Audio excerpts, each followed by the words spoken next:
On this cold day, apparently, we have an update on the state of Mythic Plus. We are on our 7th week worth of updating the meta in Mythic Plus after we checked last week. This is at this point a few weeks after the latest round of balance tuning, which has buffed and nerfed a few specs. So now we can get an even better image of how specs have been doing in comparison to before the balance tuning changes. And we have the example right here. We can go back to the week before the balance tuning became a thing. 3 resets ago, a bit over 3 resets ago, was before we got any of the changes. This week obviously just started. It's been like 3 days, so we might even check the one before that. Even better, because these 2 weeks are both tyrannical weeks, so it makes even more sense to compare them, since, you know, comparing a tyrannical week with a fortified week can skew the numbers, because on fortified week you get to do more damage because you are fighting trash mobs for longer, you get to do AoE damage for longer, so your overall numbers can be different than a tyrannical week. Comparing the two, we continue to see the effects of the balance tuning having some results. As you can see, the difference from Windwalker being lower down compared to a couple, almost 3 weeks later. You also see Fire Mage becoming higher after being buffed. You also see that not all buffs ended up being positive, or at the very least impacting the popularity of the specs, because another spec that was buffed, for example, was Devastation. Another spec being buffed was Affliction. Another spec being buffed was Shadow Priest. And they are still all comfortably remaining at the bottom, even after getting buffed. The other spec that did increase its numbers after being buffed was Destruction. Destruction was at the almost very bottom, together with Affliction. Now they are at an average middle of the pack compared to before. That has been so far the difference when it comes to the DPS. You don't really see many changes when it comes to tanks and when it comes to healers, especially in terms of damage, because we didn't get balance tuning for the damage of the specs, of these specs in particular. So you continue to have more or less the same output even after 2 or so weeks in Mythic Plus. What you can see, however, as we go back to the meta state of Mythic Plus, when you check something like this week by week, you can get to see the effects of the changes as well as the effects of the community realizing whether or not certain specs are actually better than they seem like or worse than they seem like. Because if you look, let's have a zoom in. If you look at the healers, you clearly see the progression over time of what's going on here. The progression over time is that the season started with the clear idea that Discipline was the strongest spec, and you could have even played around 4 healers in total reliably in Mythic Plus. However, week after week, we have seen the loss of popularity of Discipline Priest, down to, at this point, losing roughly 30% of its popularity compared to the start of the season. Similar treatment, even worse actually, was for Holy Paladin. Holy Paladin was doing extremely well in Season 2 thanks to their state of member of Exodia. However, nerf after nerf after nerf after nerf, getting closer to the release of the next season, more and more players became not nearly as sure as the fact that Holy Paladin was going to remain a top spec in the next season as they were in Season 2, so it started from a much lower number. Even then, as we continued going down Season 3, the number of Holy Paladin continued to go down. Now they dropped by 60% of their popularity in the top keys of Mythic Plus after 2 months, because this is like 8 weeks, 8 resets, 2 months in total. So obviously, if Discipline Priest loses 30% of his players and Holy Paladin loses 50%, 60% of his players, where are those players going? The players went to Mistweaver and to Resto Druid, who both increased their popularity basically by the same amount, by 50%, from 18 to 29 for Mistweaver, from 19 to 28 for Resto Druid, more or less a similar growth for both healers when it comes to Mythic Plus. And the result is what we have had for a while now, which is the tri-split the triple choice for healers when it comes to Mythic Plus. You do also see a similar trend in change of meta when it comes to tanks. You started the very beginning of Season 3 with the triple choice of Blood, Prot, Paladin and Vengeance.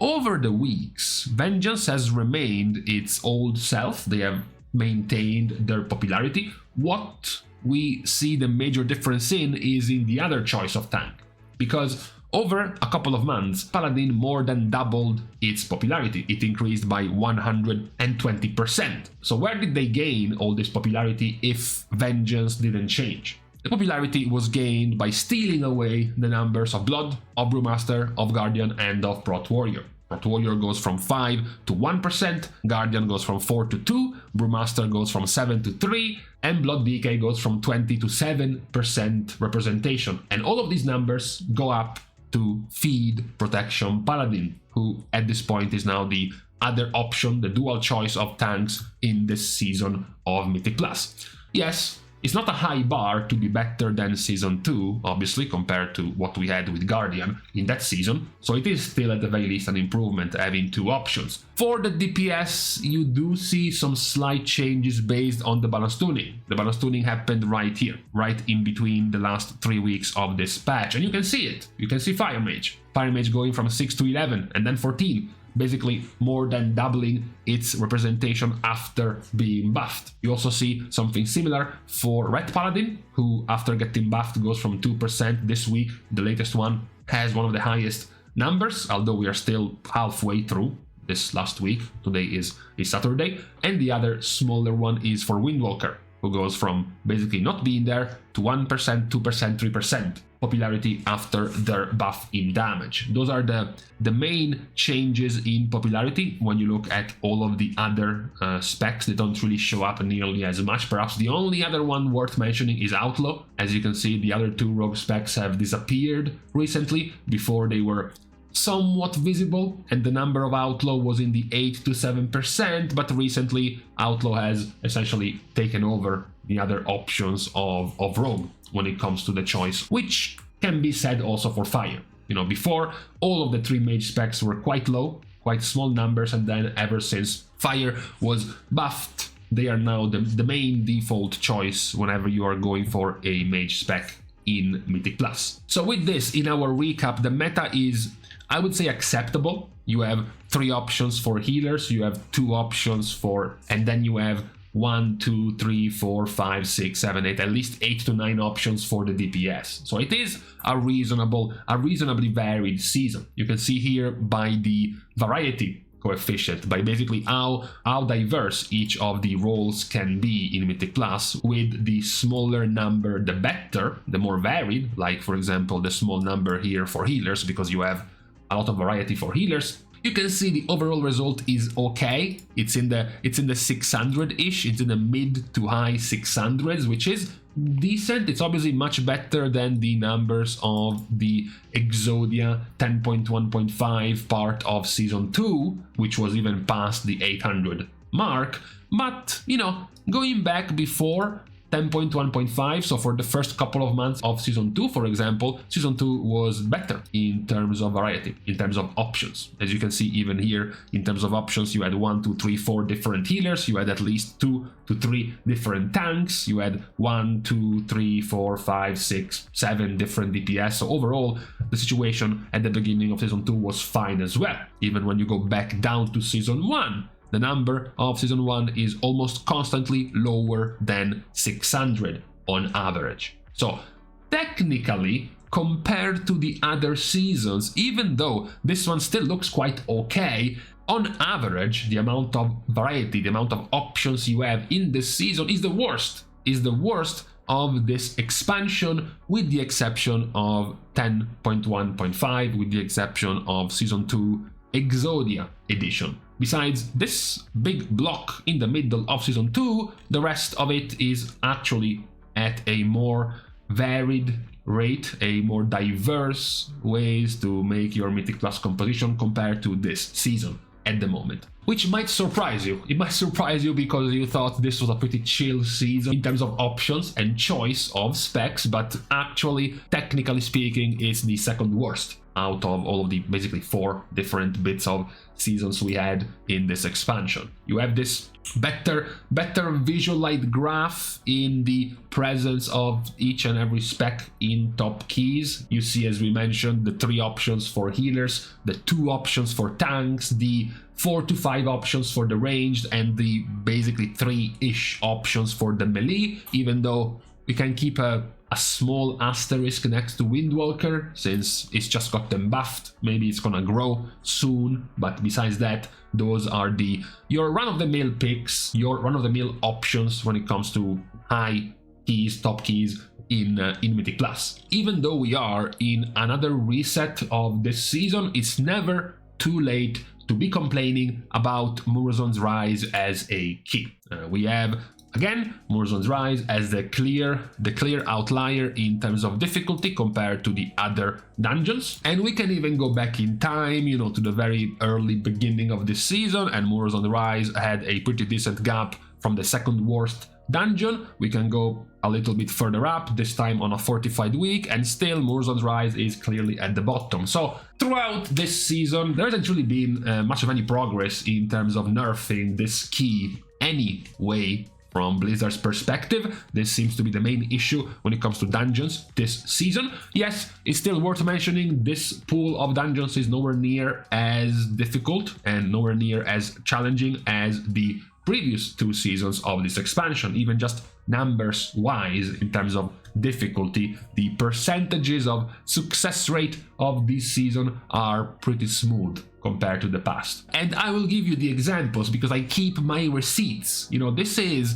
for example, season 1 of Dungeons in Mythic Plus, 7 weeks in, so almost at the same time as this season 3. We are basically on the 8th week of the season, and this one was season 2 of Mythic Plus. Now, you can see that the percentages, the success rate of this season, which is averaging at a comfortable 83-84% average success rate, is drastically ahead of both of our previous seasons. Season 1, almost 2 months in, was at a dreadful 60% success rate. You basically had 2 joke dungeons in Booyah Grounds and Court of Stars, and the other 6 were nightmares. They were basically almost all of them below 50% success rate. And then you have Season 2, which was just slightly better. You had Underrot being quite okay, but then the rest of the dungeons were at a much lower success rate compared to what we have now. So, as horrible as it sounds, comparing about Murazon's Rise being the hardest dungeon now, this 67% would actually be amongst the top 3 easiest dungeons in the previous 2 seasons. You know, that's how easy we are having the season right now in this season 3 of Dragonflight. We do have, though, the last bit of the Mythic Plus recap for this week, which is the composition, the weekly popularity, the weekly picks in popularity when it comes to compositions. We looked at this a couple of weeks ago, a couple of resets ago, in the last tyrannical week we had, where we pointed out the initial growth of Fire Mage. You can see that before this, there weren't many Fire Mages before Fire Mage would be buffed, and most players were still going down the Vengeance line for tanks, as well as a pretty decent diversity in the third pick for your DPS option. Nowadays, though, Fire Mage has grown significantly more after the buffs. The other 2 picks have actually moved. We have gotten Augmentation and we've gotten Havoc present in almost every pick. Now you have more prevalence of Fire Mage as well. As I said before, this is basically an indirect stealth buff to both Resto and Protection Paladin, because if now you start growing into a situation where more and more of your groups must include a Fire Mage, an Augmentation Evoker, and a Havoc Demon Hunter, what this makes it so is that now you have no combat res. So now you need to get yourself one of these 2 spots to have a combat res. So who are the best suited at that role? One is the Paladin tank, the other one is the Druid healer. Those are the two ones that benefit the most from this trio of DPS being the meta choice right now in Mythic Plus. That's also what I feared was going to happen. I know it's frustrating, it's annoying. Once more, somehow, some way, a mage spec, especially even worse, Fire Mage, found a way to become meta again in Mythic Plus. I don't know. It must be written in the Fire Mage contract when they signed with Blizzard to be part of this game, to be at this level of meta popularity, but that's what's happening right now in this second part, I guess, second section of Season 3 of Mythic Plus. So for today, this is the situation when it comes to Mythic Plus.